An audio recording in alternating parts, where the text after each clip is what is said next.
राजेश गांव का रहने वाला लड़का है और उसे गांव बहुत पसंद है। बेशक उसके पिताजी ने शहर में जगह लेकर घर बनवाया हुआ, लेकिन गांव की ताजी हवा, छोटे बड़े हरे भरे पेड़, शांत वातावरण, शहर की चीलों पास से दूर, वो गांव में रहना पसंद करता है।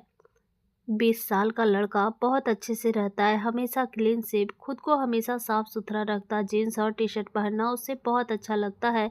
यह बात बहुत ज़्यादा पुरानी नहीं है। करीब 1 महीने पहले वो अपने एक रिश्तेदार के गांव में गया था, जो कि उसके गांव से करीब 40 किलोमीटर की दूरी पर है। वे उसके दूर के चाचा लगते थे। वो किसी काम से वहां गया था, लेकिन आसपास के मिलने वाले लोगों में इतना मशगूल हो गया कि समय का ध्यान ही नहीं रहा कि उसे वहां दोपहर होने से पहले पहुंचना था। लेकिन वो दोपहर के बीत जाने से पहले पहुंच गया। वहां पर जब वो पहुंचा तो देखकर हैरान रह गया। वो उस औरत को बहुत ध्यान से देख रहा था। वो तो भी उसका हो जाना चाहता था, उससे प्यार करने की इच्छा जाग गई थी।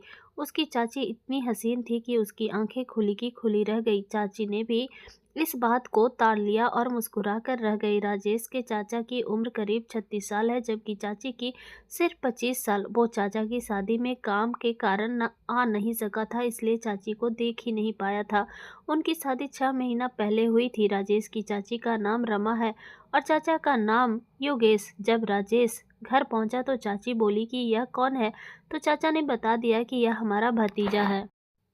तभी राजेश को पता चला कि जिसको वो प्यार करने का सोच रहा था वो उसकी चाची है।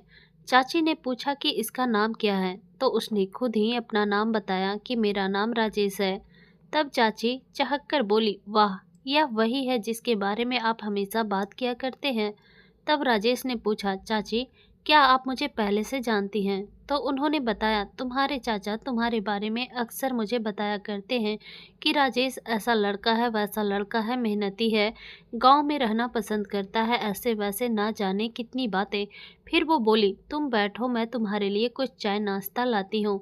तब उन्होंने चाचा से कहा, जाओ दुकान से नमकीन बिस्किट इत्यादि ले आओ, खत्म हो गई है। राजेश के चाचा बाहर को चले गए। तब चाची राजेश पास बैठकर उसके कंधे पर हाथ रखकर बोली, तुम शादी में क्यों नहीं आए थे? उसने बता दिया कि कुछ काम था इसलिए नहीं आया था, लेकिन उसने फिर शिकायत की, तो इतने दिनों से क्यों नहीं आए थे? राजेश ने बताया, आजकल बहुत व्यस्त हूँ और आपसे मिलने नहीं बल्कि काम के सिलसिले से आया हूँ। फिर क्या था?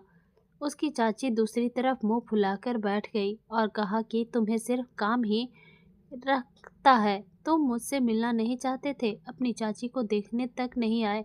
राजेश ने कहा, चाची ऐसी बात नहीं है, मैं सच में काम में व्यस्त था। चाची ने ताना देते हुए कहा, झूठ मत बोलो, तुम इतने हैंडसम हो, पता नहीं कितनी गर्लफ्रेंड होगी तुम्हारी, इसलिए तो मुझसे मिलने का, बात करने का वक्त नहीं मिला तुम्हें। जब चाची गुस्सा हो गई तो फिर तो उसकी बाँछें खिल गई। उसने तुरंत ही चाची की गर्दन में हाथ डाल दिया और कहा, आप गलत समझती हैं, मैं वाकई किसी ज़रूरी काम से आया था। मैं तो आपसे मजाक कर रहा था कि आपसे मिलने का वक्त नहीं। मुझे तो पहली नज़र में आप पसंद आ गई। अगर आप मेरी चाची ना होती तो मैं आपको प्यार कर लेता, लेकिन आप बुरा ना मान जाएं इसलिए मजाक करके रह गया। तब उसकी चाची राजेश की तरफ घूमकर बोली, सच कह रहे हो? तो उसने कहा, आपकी कसम, मुझे सच में नहीं पता था कि आप मेरी चाची हो। काश आप मेरी चाची ना होती। तब राजेश की चाची ने उसके गले में बाहें डाल दी और उसके चेहरे पर किस की झड़ी लगा दी और उसके आंसू निकल आए। राजेश ने कहा, ओह चाची, अब तो रोने लगी। चाची ने रोते रोते बोली, उससे कहा, तुमने मुझे देखते ही पसंद कर लिया और मुझे मन ही मन प्यार करने लगे, इसलिए आंखें भर आई। उसने रुमाल निकालकर चाची के आंसू पोंछे और कहा, अगर अब से रोगी तो फिर मैं अपनी गर्लफ्रेंड के पास चला जाऊंगा। चाची ने उसकी तरफ क्रोधित नज़रों से देखा तो राजेश को लगा कि यह सही नाराज ना हो जाए। उसने जल्दी से चाची का हाथ पकड़ा और अपने सिर पर रखकर कहा, आपको मेरी कसम है, आप मुझसे नाराज नहीं होंगी। मैं मजाक कर रहा था, अगर आप नाराज हुई तो मैं अभी उठकर चले जाऊंगा। बस फिर क्या था? चाची ने अपना हथियार उसके होठों पर रख दिए और आंसू भरी आंखों से बोली, मेरी कसम से ऐसा ना कहो, राजेश को मजाक सूझा और उसने कह दिया, चाची मेरे होठों पर अपना हाथ नहीं बल्कि अपने होठ रख कर मुझे चुप कर दो। चाची ने एक पल उसे घूर कर देखा, फिर अगले ही पल उसके होठ पर अपने होठ रख दिए और किस करने लगी। राजेश ने भी देर करना मुनासिब नहीं समझा और चाची का चेहरा हथेलियों में भरकर होठों पर किस करने लगा। करीब 2 मिनट बाद चाची अलग हुई और उससे कहा, भगवान के लिए अब ऐसी बातें नहीं बोलोगे। राजेश ने कहा, चाची भगवान को छोड़ो और कहो कि मेरे लिए ऐसी बातें नहीं बोलोगे तो मैं नहीं बोलूँगा। तब चाची खिलखिलाकर हंस पड़ी और उसके गालों पर किस कर लिया। उसने कहा, चाची आप बहुत अच्छी हैं, क्या मैं फिर से किस कर लूँ? पर आप बुरा तो नहीं मानेंगी। चाची ने कहा, तुम्हें जो करना है कर सकते हो, लेकिन अभी तुम्हारे चाचा घर में आते ही होंगे, इसलिए बाद में करना। राजेश ने कहा, चाचा को मैं रात को बाहर भेज दूंगा कहीं, तब आपको खूब प्यार करूंगा। चाची ने कहा, ठीक है, मैं सोचूंगी कि कैसे तुम्हारे चाचा को बाहर भेजूं। उसने कहा, चाची आप व्यर्थ ही चिंता करती हैं, मैं खेत पर किसी बहाने से भेज दूंगा उन्हें। तब चाची ने कहा, तुम बैठो, मैं चाय बनाती हूँ, तुम्हारे चाचा आते ही होंगे। चाची उठकर चाय बनाने चली गई और वो बाहर दरवाजे पर आ गया, यह देखने की चाचा आ रहे हैं या नहीं। अभी उसके चाचा नहीं दिखाई दिए उसे, तो उसने सोचा बढ़िया हुआ कि अभी चाचा नहीं आ रहे। राजेश ने दरवाजे को बंद किया लेकिन जंजीर नहीं लगाई और अंदर आ गया। राजेश की चाची दिखने में बहुत ही सुंदर, उनका चेहरा ऐसा लगता जैसे कि मक्खन में एक चुटकी सिंदूर मिला दिया गया हो। होठ एकदम गुलाबी, लंबी सुराहीदार गर्दन, पतली कमर और लंबे पैर किसी अप्सरा से कम नहीं। उनमें ऐसा सब कुछ था कि किसी का भी ईमान डोल जाए। और फिर तो राजेश का नसीब था, वो आसानी से उसकी गोद में जो आ गिरी थी, जबकि उसके विपरीत राजेश के चाचा 36 साल की उम्र पर पहुंच गए थे। चेहरे पर बढ़ी हुई दाढ़ी उनके चेहरे को और खराब बना रहा था। उनको बहुत से लोगों ने कहा था कि तुम थोड़ा खुद पर ध्यान दो, हमेशा खेती में ही मत घुसे रहो, लेकिन वो तो अपने मन की करते हैं। राजेश सीधा रसोई में गया और बोला, चाची अभी चाचा आते तो दिख नहीं रहे हैं। तो चाची बोली, दुकान दूर है और भीड़ भी लगी रहती है, इसलिए देर लग रही है। क्या तुम्हें कुछ ज़्यादा ही भूख लगी है? अगर ज़्यादा लगी हो तो बताओ कि क्या खाओगे, मैं बना देती हूँ। उसने कहा, चाची मैं तो इसलिए कह रहा था कि यदि चाचा देर से आए तो मैं आपको छेड़ सकूं। तब उसकी चाची खिलखिलाकर हंस पड़ी और बोली, इसलिए रसोई में आ गए हो? तो उसने कहा, आपको यदि बुरा लगा हो तो मैं चला जाता हूँ। चाची झट से बोल पड़ी, तुम जो चाहते हो वो करो, मैं बुरा नहीं मानूंगी और तुम मुझे अब चाची नहीं रमा कहोगे। चाची सिर्फ बाकी लोगों के सामने ही कहना। उसने कहा, ठीक है मेरी रमा रानी, तुम पीछे घूमकर चाय बनाओ, तब तक मैं तुमको देखता हूँ। इससे चाय भी बनती रहेगी और मैं तुम्हें पीछे से देखता भी रहूंगा। तब रमा पीछे को घूमी और वो उसके ऊपर हाथ फेरने लगा। रमा खुद में सिमटती जा रही थी। राजेश का मन कर रहा था कि वो अपनी रमा को काम करने के लिए कहे, मगर उसको चाचा के आ जाने का डर भी था। राजेश ने अपना काम जारी रखा। वो रमा साथ खेल रहा था कि तभी अचानक उसको खतरे का आभास हुआ। वो तुरंत ही उठ गया और बोला, रमा मुझे लगता है कि चाचा आ रहे हैं, तुम चाय बनाओ, मैं बाहर जाता हूँ। और हाँ, आज रात को खेल खेलना है, तैयार रहना। राजेश ने उससे कहा तो उसने प्रत्युत्तर में मुस्कुराकर आंख मार दी। वो निहाल हो उठा और उसने उसको पीछे से बाहों में भरकर दबा दिया और बाहर को भाग गया। जैसे ही राजेश ने दरवाज़ा खोला तो देखा कि चाचा दरवाज़ा खोलने के लिए हाथ बढ़ा चुके थे। वो बोला, चाचा आप आ गए? हाँ आ तो गया हूँ, लेकिन तुम जा कहाँ रहे थे? वो बोला, आपने बहुत देर कर दी थी तो मैं बाहर आपको देखने जा रहा था कि देर क्यों लग रही है। अब चलो। जैसे ही वो अंदर पहुंचे तो देखा कि रमा चाय लेकर रसोई से निकल रही थी। ओह, आप इतनी देर से आए हैं, चाय तो बन गई है और आप अब आ रहे हैं? रमा ने कहा, हाँ वहाँ दुकान पर भीड़ थी ना, इसलिए देर हो गई है, चाचा ने जवाब दिया। खैर कोई बात नहीं, चाय पियो। रमा ने पैकेट लिया और रसोई से प्लेट में नमकीन और बिस्किट इत्यादि लेकर बाहर आ गई। चाय पीने के बाद राजेश ने कहा, चाचा मुझे आपका खेत देखना है, क्या बोया है खेत में और कौन कौन सी खाद डालते हो इसमें, इन सब की जानकारी चाहिए थी। भुट्टा। चाचा ने कहा। बस उसके दिमाग में एक योजना घुस गई। चाचा, अब खेत की रखवाली खुद करते हैं या फिर किसी और से करवाते हैं? नहीं, तेरे चाचा खुद ही रखवाली करते हैं। चाचा के बोलने से पहले ही चाची बोल पड़ी। शाम का खाना खाकर वो बोला, चलो चाचा, मुझे अपना खेत दिखाओ चलकर। शाम होने वाली है, इसलिए जल्दी चलो, फिर वापस भी तो आना है।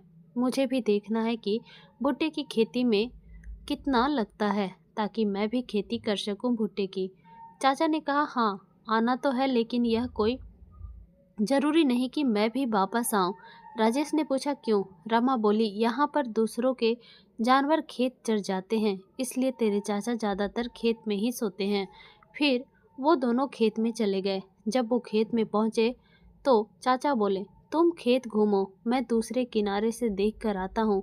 एक जगह पर उस तरीका सूझ गया और उसने कुछ पौधों को इस अंदाज में तोड़ मरोड़ दिया जैसे कि उसको किसी जानवर ने खा लिया हो। जब चाचा के साथ वो खेत देख रहा था तो चाचा उस स्थान पर पहुंचकर बोले, आज यहीं पर सोऊंगा, लगता है कि किसी जानवर ने इसे चर लिया है। तुम घर चले जाओ। चाचा ने अपना बिस्तर खेत में ही लगाते हुए बोले और कहा कि सारी जानकारी मैं कल घर पे आके दूंगा। ठीक है, कहकर राजेश घर वापस आ गया। घर में जब राजेश आया तो देखा कि रमा घर के दरवाजे पर उसके इंतजार में खड़ी थी। उसके अंदर आते ही उसने दरवाज़ा बंद कर लिया। ओह मेरी जान, रमा रानी, तुम बहुत कयामत ढा रही हो। चलो अंदर बेडरूम में चलो। वो बेडरूम में आ गए तो उसने उसे सिंगारदार के सामने खड़ा कर दिया, जिसमें एक बड़ा सा शीशा लगा हुआ था। राजेश ने रमा को देखते हुए गले लगा लिया। वह चहकती हुई पीछे को घूमी और उसके गले लग गई। अब राजेश ने रमा को आगे से गले लगा लिया और उसे किस करने लगा। कुछ देर के बाद उसने कहा, मेरी रमा रानी, अब तो मैं तुम्हें वो मजा दूंगा कि तुम सारी जिंदगी याद रखोगी। इतना कहकर वो उससे लिपट गया और बिस्तर पर ले जाकर उसको किस करने लगा। राजेश ने अपना चेहरा नीचे किया और कहा, रमा, अब इन सबको निकालने में मेरी मदद करो। वो बोली, मदद क्या करना, मैं ही निकाल दे रही हूँ। उसने एक झटके में ही साड़ी इधर से उधर कर दी। राजेश तो जैसे उसके ऊपर ही गिर गया। कुछ देर बाद दोनों का खेल शुरू होने लगा था। उसने राजेश को देखा और कहा, तुम्हारे चाचा तो मुझे इससे खुश नहीं कर पाते। खैर कोई बात नहीं, वो बोल पड़ा, अब मैं तुम्हें मजा दूंगा, लो छू कर देखो मुझे। उसने किलकारी निकालकर उससे खेलने लगी। राजेश ने कहा, मैं थक गया हूँ, खेतों से चल कर आया हूँ, पहले पैर दबाओ मेरे। रमा चुपचाप पैर दबाने लगी और कुछ ही देर में किलकारी पर बैठ गई। रमा की चीख निकल गई। वो घोड़ा गाड़ी पे बैठे बैठे आगे पीछे होने लगी। रमा और राजेश अब लेट गए। राजेश ने रमा से पूछा, क्या तुमको चाचा प्यार नहीं देते? वह बोली, वो हमेशा खेतों में खुशे रहते हैं, कहाँ से प्यार करेंगे। राजेश समझ गया कि इसलिए उसकी चाची जल्दी पट गई। उसने कहा, आप फिक्र मत करो, आज मैं सारी कसर निकाल दूंगा, मेरा एक पैर ही काफ़ी है तुम्हारी कमर के लिए। राजेश ने धीरे धीरे अपना काम करने का सोचा, मगर रमा चिल्ला पड़ी कि अब सब्र नहीं होता है, घोंस दो अनाज बंजर जमीन पर। राजेश ने कहा, ठीक है, तुम अब मत चिल्लाना। उसने तुरंत ही कपड़ा खोस लिया। राजेश ने देर करना मुसामित नहीं समझा और उसने एक पैर से झटका मार दिया। वह जल बिन मछली की तरह तड़प रही थी और पूरा जोर लगाकर उसे बाहर की तरफ ढकेल रही थी, लेकिन राजेश ने उससे कहा, जोर से बिस्तर को पकड़ लो, नहीं तो नीचे गिर जाओगी। और उसने फिर पुनः कपड़ा अंदर को घोंस दिया और पैर से झटका दे दिया। अगर उसके मुंह में कपड़ा नहीं होता तो फिर आधे गांव में उसकी चीख साफ सुनाई जा सकती थी। 5 मिनट तक पैर से ढकेलते हुए राजेश ने उसके मुंह से कपड़ा निकाला। उसने एक हिचकी लिया और रोते हुए बोली, भला ऐसे कोई किसी को पैर मारता है? मेरी कमर में लग जाती तो क्या होता?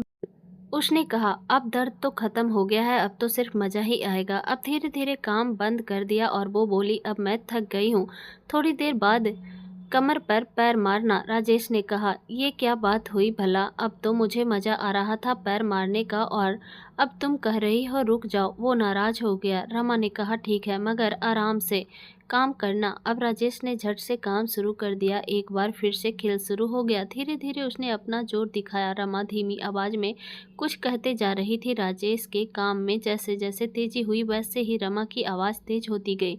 राजेश 2 मिनट के लिए रुका और गिर पड़ा। फिर कुछ देर बाद उठा और कहा कैसा लगा रमा रानी। उसने कहा मेरे राजा, आज मुझे इतना मजा आया कि आज तक कभी भी नहीं आया होगा। तो उसने कहा तो चलो इसी बात पर एक बार और हो जाए। रमा ने उसको किस कर लिया और बोली अब मैं बहुत थक गई हूँ, चुपचाप सो जाओ। लेकिन राजेश का मन नहीं भरा था। उसने कहा तुम सोने की कोशिश करो और मैं बाहर किसी और को ढूंढ लेता हूँ। रमा ने झट से उसे अपनी तरफ खींचा और खुद काम करने लगी। सुबह के 7 बजे तक काम चलता रहा। दोनों की आंखों से नींद गायब थी। रमा का चलना मुश्किल हो रहा था। राजेश ने कहा रमा रानी, चाचा के आने से पहले नहा लो और दर्द की दवाई खा लो ताकि उन्हें कोई शक न हो। चाचा के आते ही दोनों अलग अलग कमरे से बाहर निकले। चाचा खाना खाकर सो गए और इधर दोनों की छेड़छाड़ चलने लगी। शाम होते ही चाचा फिर से चले गए। दोनों ने योगेश को दरवाजे से खेत जाने के लिए विदा किया। राजेश ने कहा रमा रानी आज फिर से हो जाए। रमा उसकी तरफ देखकर मुस्कुराई और उसकी टी शर्ट से पकड़कर उसे बेडरूम में ले गई।